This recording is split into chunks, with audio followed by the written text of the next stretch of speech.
El neurocentrismo como distracción científica. Bienvenidos a Contratesis.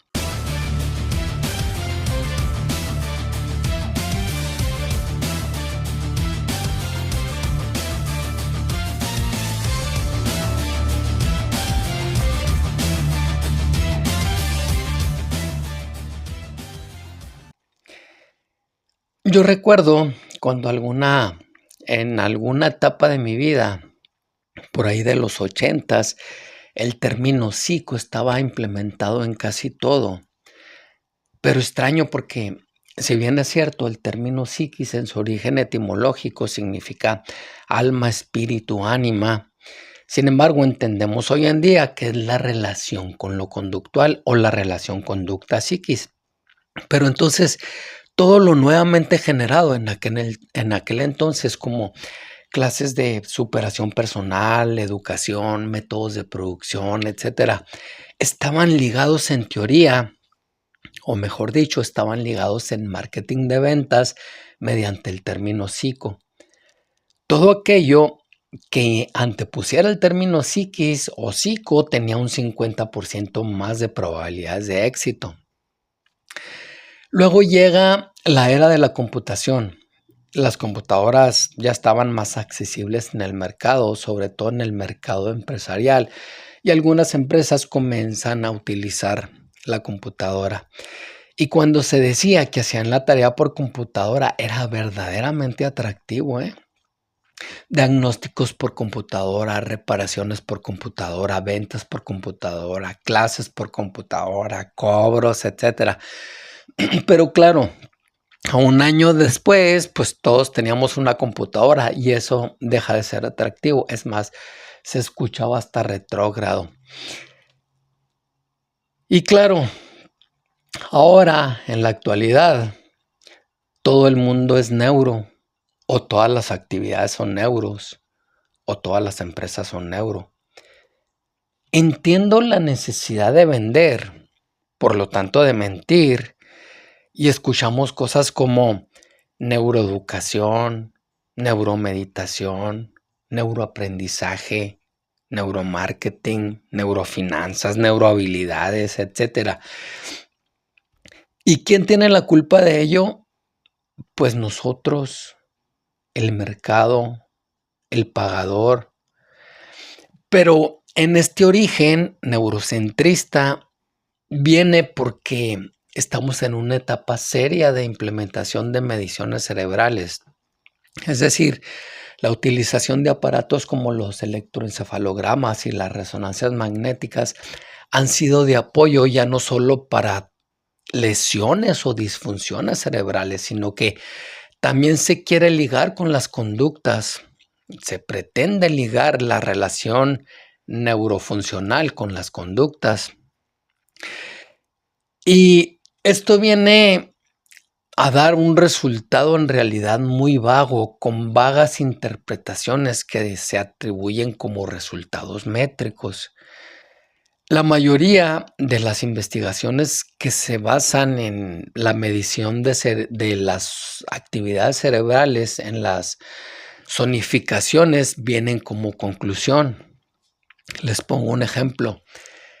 Se someten a medición 200 personas, de las cuales se les coloca un electroencefalograma y se les pide, por ejemplo, que recuerden una etapa de su vida infantil, digamos, cuando entraron a la escuela primaria.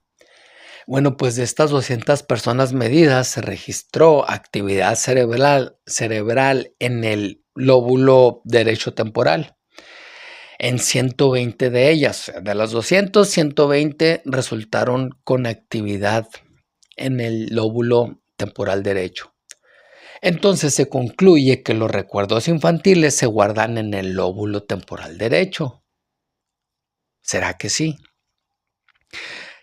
Pues en realidad no. ¿Por qué concluir con este razonamiento de que la actividad cerebral marca un tipo de almacenaje, memoria o procesador de información neuronal?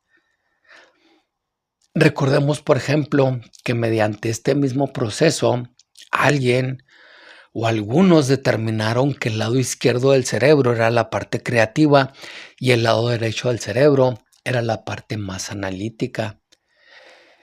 Claro ejemplo de una conclusión muy vaga, porque alguien midió actividad en cierto lado del cerebro.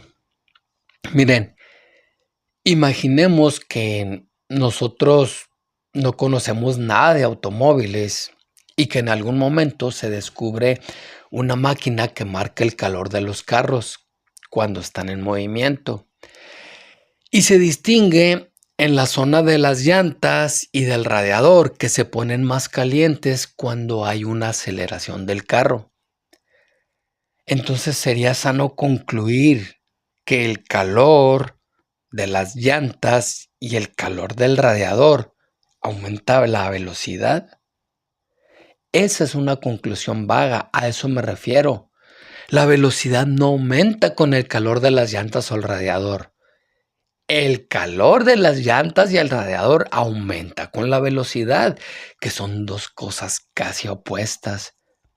Lo mismo cuando se determina que una zona cerebral es la que está actuando, guardando, procesando, transfiriendo, etcétera, solo porque el electroencefalograma o la resonancia magnética detectaron actividad en esa zona.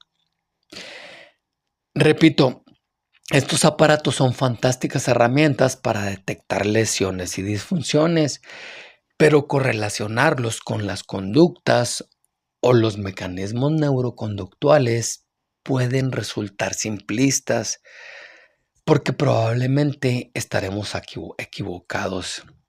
Y claro, los que damos algún tipo de terapia para las conductas, para la psiquis, para la sanidad mental, sí quisiéramos encontrar esa relación conductas-neuronas o neuronas-conductas y así tener más herramientas que nos ayudan a guiar a las personas en este verdaderamente difícil y misterioso camino de la sanidad emocional, el camino de la psiquis. Por cierto, yo siempre he pensado que cuando un bebé nace, el ojo que primero enfoca y manda información al cerebro es el lado contrario que primero reacciona dentro de tu cerebro a lo largo de tu vida. Ojo izquierdo, lado derecho del cerebro, ojo derecho, lado izquierdo del cerebro. Pero nada tendría que ver con la creatividad o el análisis. Ahí les dejo esto hasta que alguien me demuestre lo contrario. Gracias por escuchar y ver mis videos. Te recuerdo que no seas esclavo de tus dispositivos. Apágalos. Respira. Mi nombre es Gabriel Castañón y aquí estaremos la siguiente semana.